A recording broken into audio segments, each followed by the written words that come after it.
Good afternoon, everyone. Welcome to Unboxed Lunch. Before we get started, please know that this event is being recorded. I'm Jenny Williams, Associate Director for the Archives of American Art at the Smithsonian Institution. We're thrilled that you are joining us for lunch. The Archives Head of Collecting, Josh T Franco, will soon join us and will feature the newly acquired papers of the Eternal Network. A few housekeeping items. At any time during the webinar, you can submit your questions into the Q&A at the bottom of the control panel on your screen. Closed captioning is available. You access captions by clicking the CC button on the right side of the control panel. Now, I'd like to introduce and welcome my colleague, Josh. Hey, Josh. Hi, Jenny. Hi, everyone. I'm really excited about this one. I'm excited about all of them, but this one has been a really fun journey involving a lot of people. So just to give you some background before we get into the custom boxes that you see behind me, as always, Unboxed is about new collections. So this is a collection that was newly arrived, but there is a significant backstory. So the Archives of American Art, as some of you may know, is a kind of core repository of mail art, along with places like University of Ohio, Oberlin, and a couple of other institutions. But we're really one of the main places where this material has come. So by mail art, what do we mean? And there's a lot of ways to define that history, but especially to give context to what we're looking at now, when I say mail art, and I'm referring to MAIL, postal mail, I'm thinking about a lineage of artists who use the Postal Service as as a medium and as the venue for presenting their work and sharing their work. That really traces a lineage back to the figure Ray Johnson in the 1950s, 1960s. There's smarter people in the chat who can add more, and please do so. So in 2018, 2019, the Archives hosted an exhibition of mail art called Pushing the Envelope, and my colleague will drop a link to that exhibition in the chat. The physical show closed in 2019, but as with all our exhibitions in our Fleischman Gallery in DC, everything was digitized. You can still explore the whole show digitally on our website. That was co-curated by Mary Savig, my former colleague here at the Archives, now at the Renwick Gallery, and Miriam Kinley, who's also in the chat. So hi, Miriam, so glad you could join. You're one of those smarter people I refer to. And the show also went to the University of Kentucky, where Miriam, I think, is still currently based.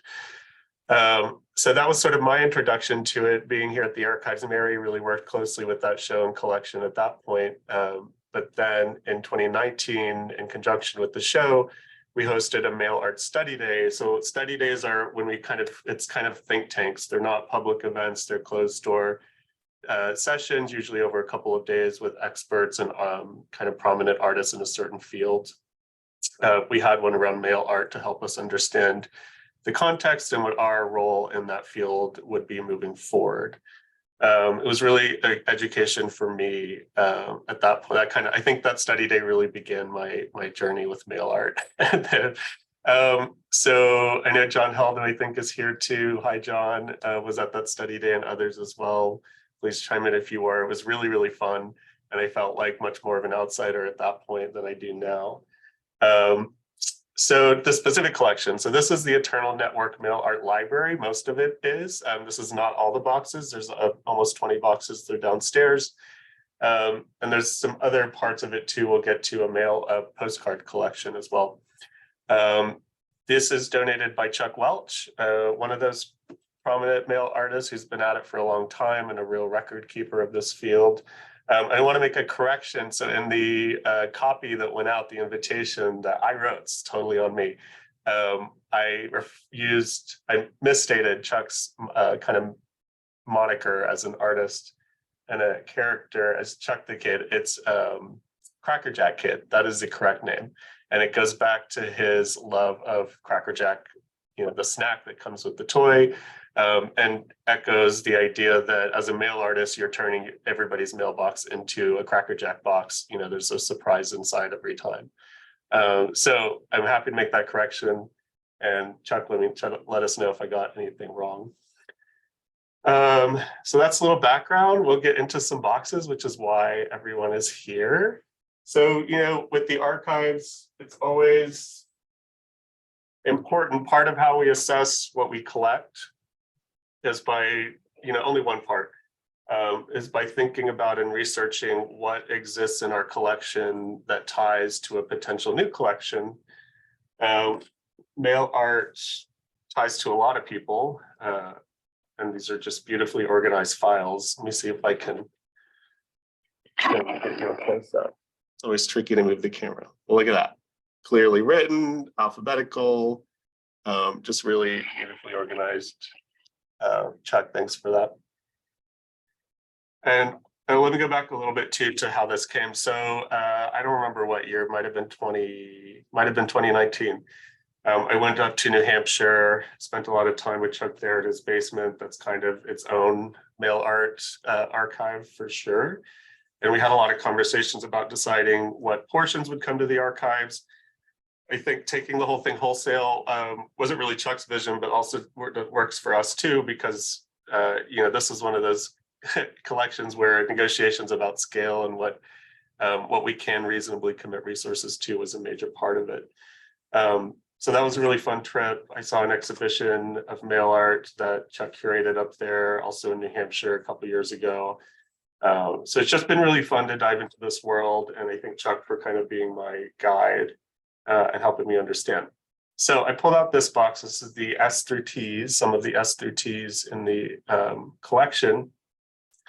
And I kind of looked in here first. So if you have at all kept up with or talked to me or others about recent developments around computer art at the archives, it's a field we're really thinking about.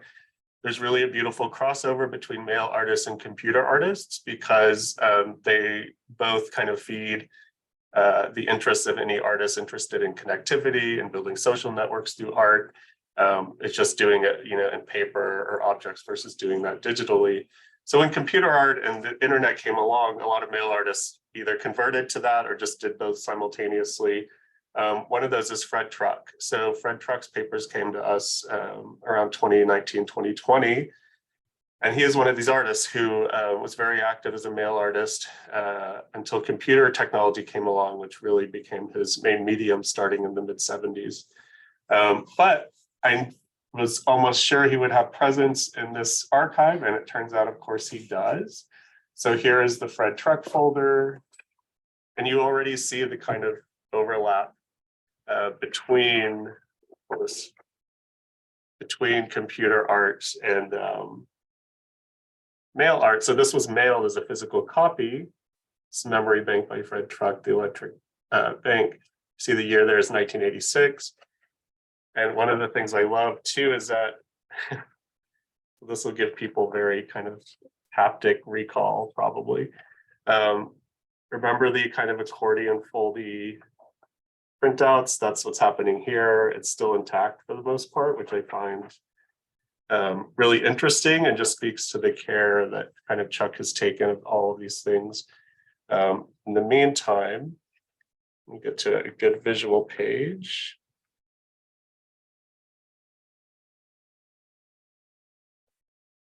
Oh, and Chuck's saying he participated in the memory bank. Yeah, it's amazing. So here's one page. Let me read something. We'll flip this around. And Fred worked in multiple instances. He's based in Des Moines, Iowa. And so because he's kind of in the middle of the country and away from larger cities, one thing he did is to kind of solicit performance scores by mail. He did that for another project I know much better than this one, the Des Moines Festival, Surrealist Festival, something like that. But and it looks like that's kind of the similar thing here. So I'll just read from this page, an interesting pair. So this is A Harvest Garden for Carlo Pittori, who's somebody else who shows up so much in mail art. And the writing says, an interesting pair of companion performances. The garden performance and the harvest performance are also in Pittori's account. Highly ritualistic and full of the oratory that Carlo exhibits in all his work.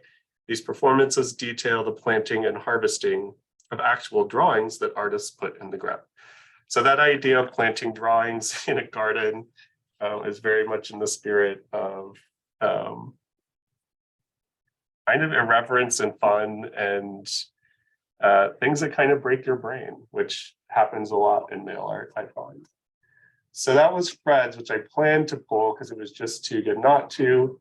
And I'm just going to pull one that I haven't looked at or thought about. Let's see what happens. Oh, here's one from Elizabeth Sussman. That's empty. So that's it. So I found that in a few instances where the folder is a document of it's a participant, but the actual document is not there.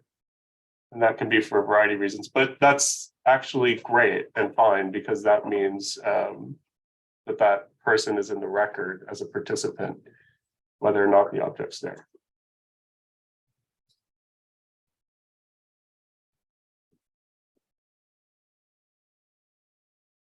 And please feel free to drop questions in the chat or the Q&A box at any point while I look for another one. Josh, we did get a question about the DVD that you just pulled. Yeah, let's look at that. Somebody caught that quick eye. Let me see.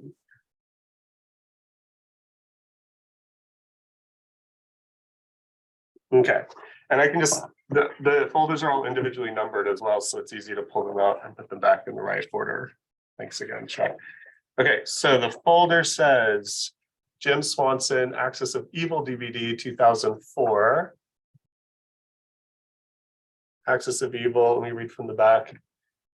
Evil is a potent and highly dangerous metaphor, driving nations to war, starving, incarcerating, and executing the poor and underprivileged, leading to the demonization of the different and non-believers. Join us as we explore the use and misuse of the conceptual frame of evil against a backdrop of potent and challenging stamp art by 54 artists from 11 countries. So this looks like a documentary. Super interesting. And this was in someone's participant folder? Yeah, Jim Swanson, who he's listed here as executive producer. Just some real deep kind of archival things. Chuck, we can talk about this. So again, new collection, there's some detailed work to happen to go through it. It does have an ISBN number, which is great because that means it's accessible. So what our processors might propose, and I think what we might plan to do, is give the actual DVD to the library across the hall. Of course, keep its record intact as part of the collection. But that's a way we kind of share resources among the Smithsonian. But yeah, before any of those kinds of decisions are made, we'll have a conversation about it. So Chuck, look out.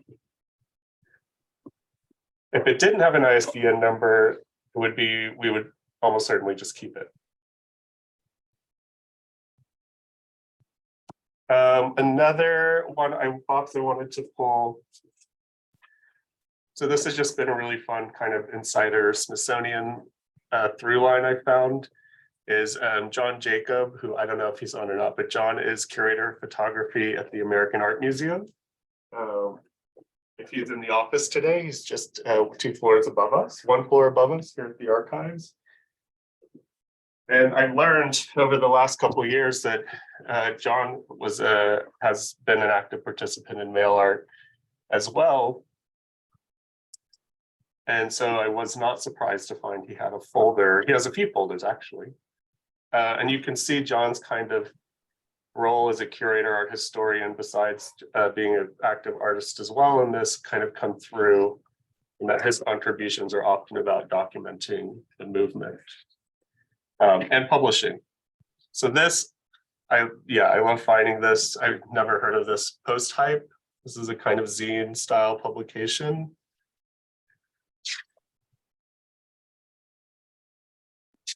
So you look at the table of contents here, you see a lot of familiar names to mail art folks: Chuck Welch, Ray Johnson, John Evans, Ed Plunkett, Ed Higgins, Carlo Pittori, Joseph Huber. Yeah. And then here is the letter from, I'll read a little bit of the editor's letter from John.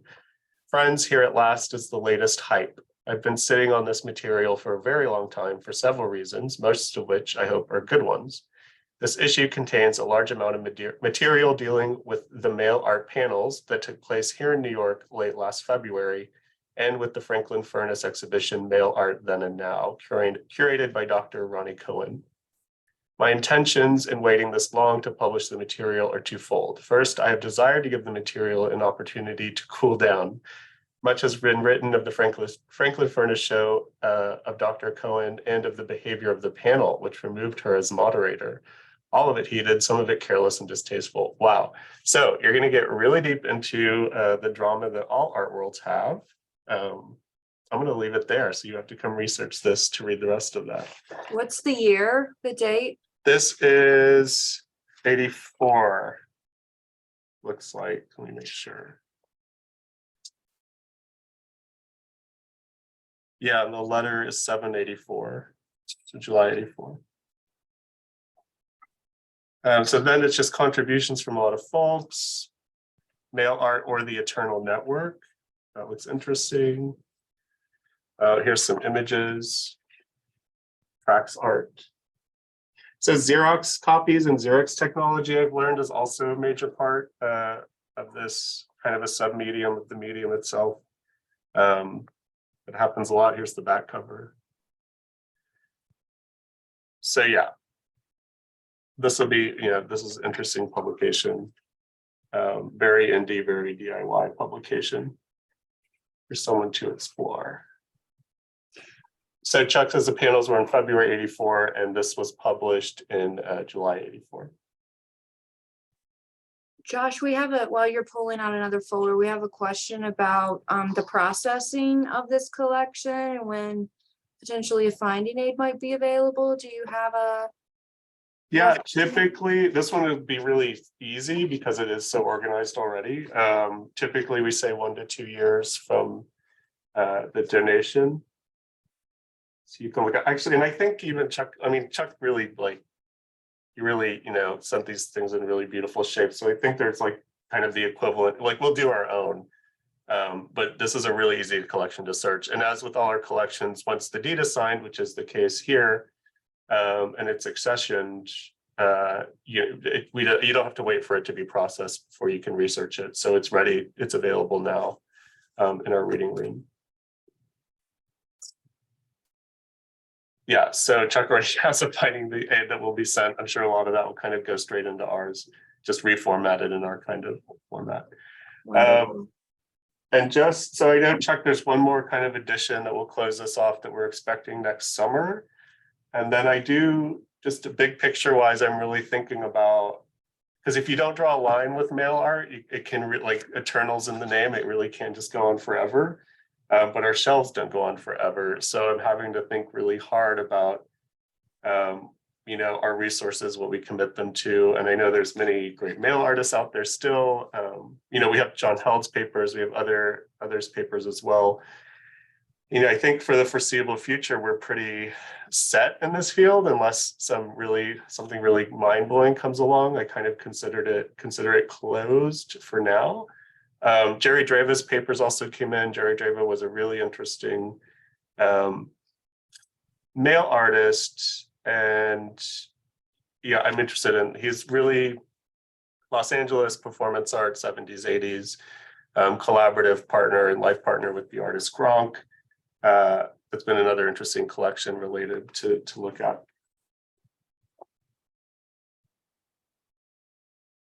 Okay, OV stuff is always fun.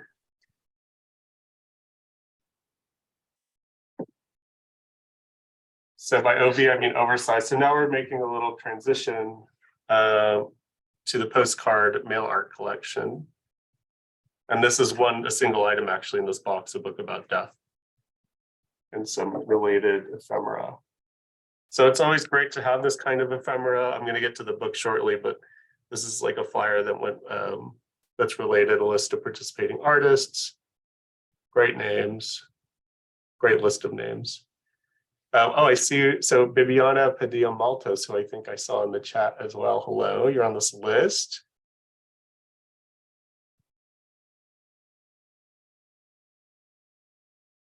And I'm just going to tease you with the ephemera until we get to the book. This is 2019, so very recent.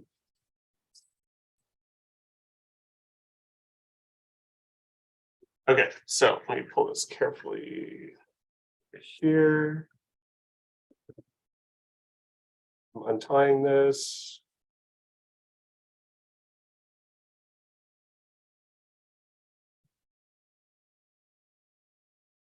All right. So here's the book. I haven't looked at this myself, so we're all doing this together. Oh, interesting. Okay.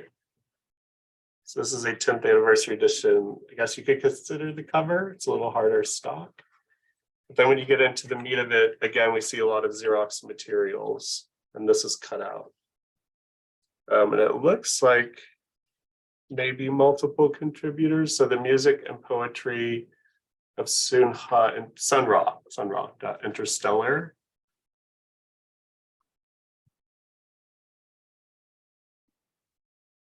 And on the back, there's a sticker with the two names, Tara Verheide, sorry if I'm mispronouncing that, and Sinclair Scripa from Ludlow, Vermont. And then a letter to Chuck. This on the back. I'll read a little bit of this. Oh, this is funny. This is from, this is when it was clearly known that this process was happening for the archives. Dear Cracker, hello, how are you, Chuck? How are your projects and writings coming along? Please let me know and keep me apprised of the ABAD cards donated to you to donate to the Smithsonian Archives of American Art. Although I like how our name's abbreviated, it's ArchAm Art. I meant to get these photos to you earlier. Well, they made it, so good to know.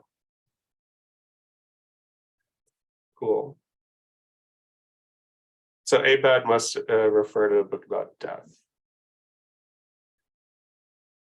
And then here's a little more. So here are some of my Sunras. They are copy art made from loosely painted on paper images of the same size that I created to use as a poster. So that gets to another good kind of lesson from mail art that we take. So in the same way that in mail art, you know, copy machines, anything produced by a copy machine is itself identified as art by the artists and by the scholars of this field, which, you know, that's not the case. Otherwise, you don't make a Xerox copy of a Pollock painting and still call it a Pollock, but this is still an artwork by this artist. It's signed on the back. There. Josh, we have a comment from Chuck. The Matthew Rose exhibition at the Emily Harvey Gallery was based on Ray Johnson's book about death. The show was held in 2009. Amazing. A rare and complete collection of the postcards in the collection. Very cool.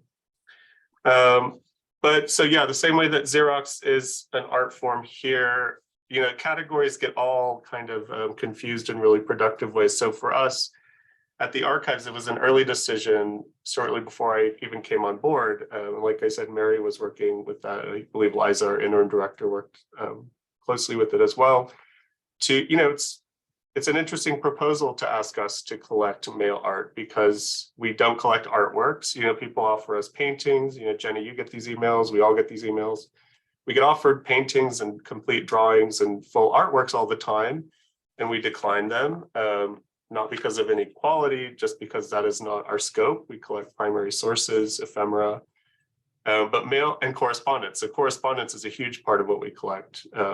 Most of our collections have lots of letters in them, but here we have something that is, you know, the artists call artwork, which is, you know, totally sufficient in itself, but that the art history scholars and museums have also deemed artwork, but it's also correspondence.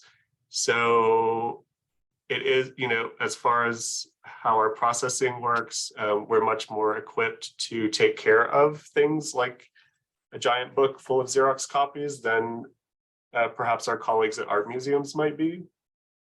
And it is also correspondence because it's traveled through the mail. It's based on the mail. So it's this funny category that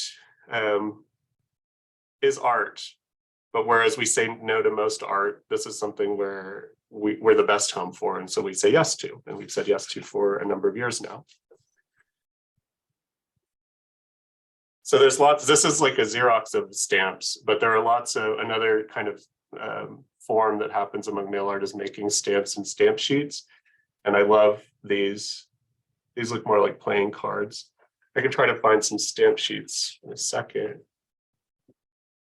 Oh, Tara Verheide is Sinclair Scrippa. Thanks. Okay, so the time really flew. There's 4 minutes left. Any questions or comments? It really could just go on and on and on and on. I think everyone's enjoying watching you go through this. Here's one, great. This is cool. I don't know if this is a very much a Ray Johnson figure. I don't know if he drew it. There's a signature I'll look at closely. 1 second. Chuck did say that he referenced Ray Johnson's book about death, so maybe so, since that's the title. There's a signature. Oh, this is Sinclair made this drawing. Oh, okay. Oops. I assume that's a signature. Transmute 2009. So if you know Ray Johnson, you know he often illustrated a similar kind of figure with these ears and long nose. And this looks like an actual drawing with Sharpie, not a copy, which is really nice. Yeah, definitely drawing. You can see on the back the bleed through.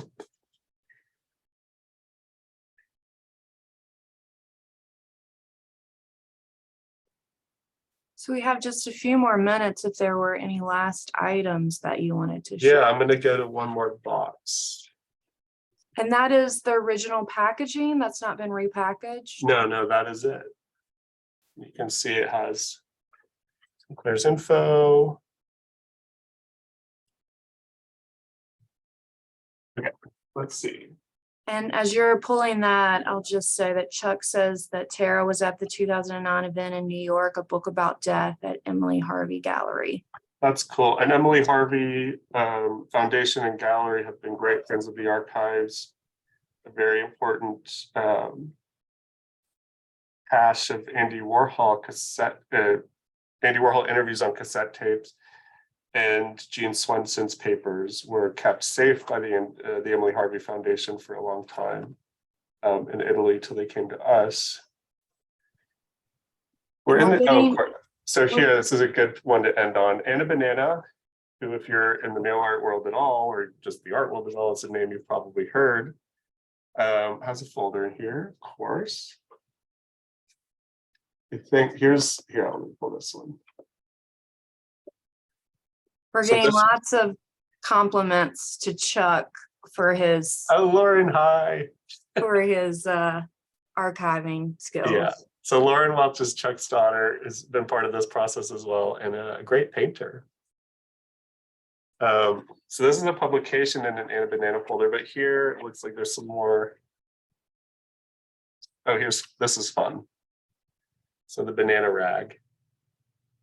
Another kind, like similar to John Jacobs' Hype magazine, the kind of zine DIY publication. Super dense text. So, oh, that's funny. There's some hand editing going on. That red marker there. It's great.